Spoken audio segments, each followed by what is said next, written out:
Bonjour à tous, j'espère que vous allez bien. Je vous souhaite la bienvenue dans cette nouvelle chaîne YouTube. Donc cette chaîne YouTube sera uniquement consacrée au monde de la recherche scientifique et des sciences sociales. Donc dans la vidéo d'aujourd'hui, nous allons parler d'un sujet très important qui concerne la préparation de la thèse scientifique. Donc que ce soit une thèse de doctorat, un mémoire de magistère ou encore de licence. Donc, je vais vous donner quelques conseils pour mener à bien, ou du moins je l'espère, votre recherche. Avant d'attaquer directement les conseils, je voudrais souligner un point très important qui concerne le choix du sujet. Lorsque vous choisissez un sujet, il vous faut choisir un sujet qui vous passionne, que vous aimez. Pourquoi?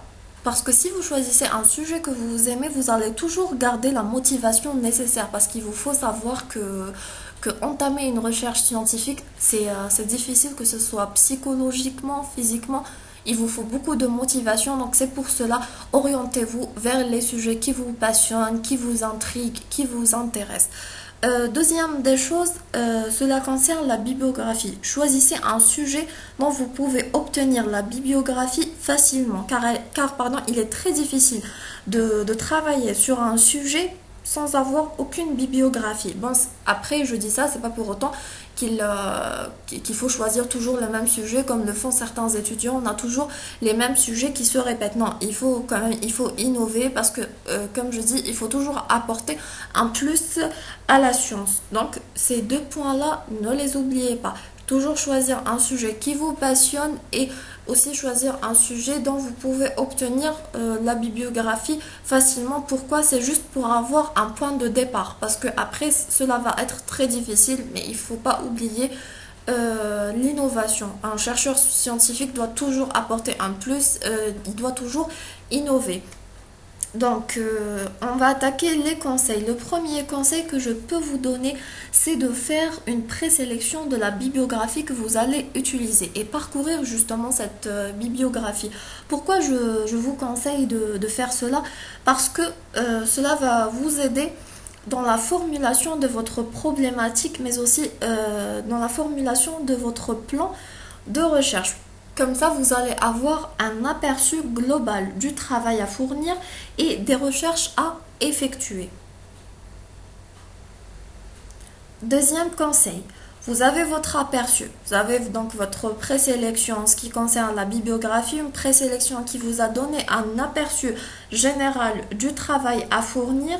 Donc il vous faut maintenant un plan de travail. Je dis bien plan de travail et non plan de recherche. Donc il vous faut vous organiser. Parce que pourquoi? Les clés de la réussite sans l'organisation et la motivation bien sûr. Donc élaborez un plan, établissez les horaires qui vous conviennent pour travailler.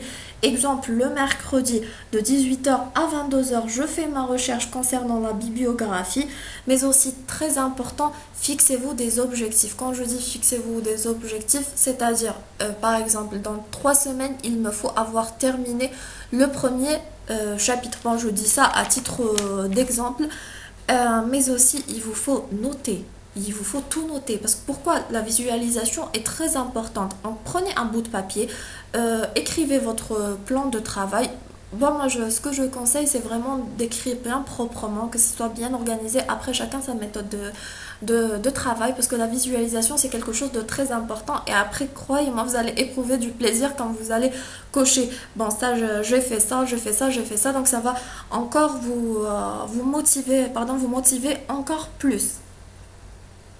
Troisième conseil, c'est concernant la bibliographie que vous allez utiliser. Choisissez toujours une bibliographie fiable. Évitez par exemple les articles qui ne sont pas signés. Bon, après, surtout que sur Internet, on va trouver du tout et du n'importe quoi. Bon, souvent on va trouver quand même des articles qui sont assez intéressants, mais il faut savoir qu'après, il y a des articles qui sont écrits par des gens qui ne sont pas spécialisés dans le domaine, surtout que là, vous allez présenter par exemple un mémoire de magistère ou une thèse de doctorat qui doit contenir des informations fiables, parce que après, à votre tour, vous serez une source, donc un autre étudiant va vous utiliser. Donc c'est pour ça il vous faut trier les informations qu'il y a sur le net. Moi, ce que je vous conseille, c'est de beaucoup privilégier les documents PDF. parce que généralement les documents PDF quand même, vous allez trouver des informations. Bon, après, c'est sûr que dans les documents Word, vous allez aussi trouver des informations fiables, mais aussi lorsque vous faites votre recherche sur Google, utilisez des mots-clés bien précis. Par exemple, vous cherchez à avoir des informations sur l'histoire d'Internet ou comment Internet a commencé. Rajoutez le mot thèse de doctorat sur Internet ou sur l'histoire d'Internet. Donc, dans votre recherche Google, vous aurez la sélection des mémoires qui ont été faits concernant ce sujet-là, ce qui va vous permettre d'avoir des informations plus fiables. Le quatrième conseil que je peux vous donner, c'est concernant la rédaction de votre travail. Lorsque vous commencez à préparer votre mémoire ou votre thèse, il faut pas négliger la rédaction parce que souvent je vois beaucoup d'étudiants qui laissent la rédaction en dernier. Bon, c'est sûr que vous allez par exemple écrire sur papier, etc. Mais après, de laisser tout ça en dernier, non, parce que souvent vous allez avoir juste un mois pour faire votre saisie. Moi, ce que je conseille, c'est par exemple, dès que vous terminez un chapitre, que votre encadreur valide ce chapitre-là, que vous soyez sûr de vos informations, faites la saisie. Pourquoi? Ça va vous faciliter votre travail. Donc vous allez éviter les erreurs d'orthographe, les fautes de frappe, parce que c'est quelque chose de très important. Des fois, dès que on oublie un mot, le sens de la phrase peut complètement changer.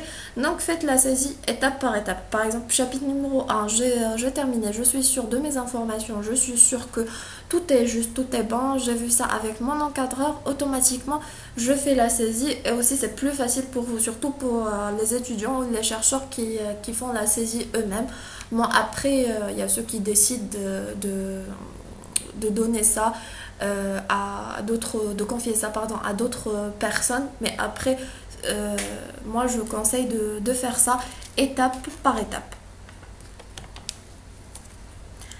Cinquième et dernier conseil que je peux vous donner, cherchez toujours à avoir l'avis de d'autres professeurs ou d'autres professionnels dans le domaine. Pourquoi pas aussi les camarades. Bon, vous avez l'avis de votre encadreur quand même qui compte à, on va dire, à 70%, mais prenez l'avis d'autres professeurs. Pourquoi? Parce que peut-être qu'ils vont vous apporter, c'est même sûr, des idées nouvelles, ils vont vous conseiller, peut-être en ce qui concerne, s'il y a des personnes par exemple à interviewer. Donc il faut toujours quand même aussi, il faut toujours accepter la critique, parce qu'il faut savoir qu'une critique est toujours constructive, surtout dans le domaine de la recherche scientifique. Et en dernier lieu, ce que je voudrais vous dire, ne vous stressez pas, parce que le stress n'apporte rien de bon. Et il vous faut juste vous dire que voilà, je fournis les efforts nécessaires et après c'est sûr que vous allez être récompensé, visualisez le jour de votre soutenance. Donc vous allez vous dire que voilà, j'ai apporté un plus au domaine de la recherche, c'est moi qui ai mené ma propre recherche. Donc c'est quelque chose de très glorifieux. Donc voilà, il vous faut visualiser ce jour-là, vous booster au maximum et vous accorder bien sûr des heures de repos ou voire des jours de repos parce que c'est quelque chose de très important. Et il est préconisé scientifiquement de faire des breaks de 20 minutes après 2h30 de travail. Donc 2h30, 20 minutes, 2h30, 20 minutes parce qu'il faut pas travailler par exemple 8 heures d'affilée. Non, là vous allez être saturé. Donc c'était tout pour la vidéo d'aujourd'hui. J'espère que ces conseils vous seront utiles. Donc je vous dis à très bientôt Inch'Allah dans une nouvelle vidéo.